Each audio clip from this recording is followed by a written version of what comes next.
ప్రతి ఒక్కళ్ళు ఒకటి గుర్తుపెట్టుకోండి. ఒక్కరోజు పండుగ, ఒక్క క్షణం ఆనందం, కోల్పోయిన జీవితం.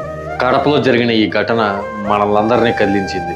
ఫైర్ క్రాకర్స్ ఒక సెక్యూరిటీ గార్డు పొట్టకి తగిలి పొట్ట పేలిపోతే పేగులన్నీ ఇలా బయటికి వచ్చేస్తే ఆయన ఇలా పట్టుకొని ఉన్నాడు. ఆ వీడియో చూస్తుంటే లిటరల్లీ చాలా మందికి భయం వేసింది. నాకు కూడా అలాగే పట్టుకొని ఉన్నాడు ఆయన. నిజంగా ఏం మాట్లాడో అర్థం కాదు. ఆయన గుండె ధైర్యాన్ని మెచ్చుకోవాలా, అక్కడ ఎవరు సాయం చేయట్లేదని బాధపడాలో అర్థం కాలేదు.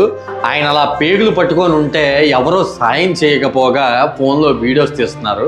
ఆయనకి సాయం అందేపాటికి 20 నుంచి 30 నిమిషాలు టైం అయితే పట్టిందంట. ఆ తర్వాత అంబులెన్స్ అయితే వచ్చింది. 10 నిమిషాల్లో పక్కనే ప్రైవేట్ హాస్పిటల్ ఉన్నా కూడా 30 మినిట్స్ అలాగే ట్రావెల్ చేసి గవర్నమెంట్ హాస్పిటల్లో తీసుకెళ్ళి పడేశారు. ఆయన బతుకుతాడు అని అనుకున్నాను, కానీ ఆయన అయితే కొన్ని గంటల క్రితమే చనిపోయారు.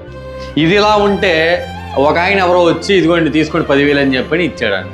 కామెంట్ చేయండి మీకేమనిపించిందో.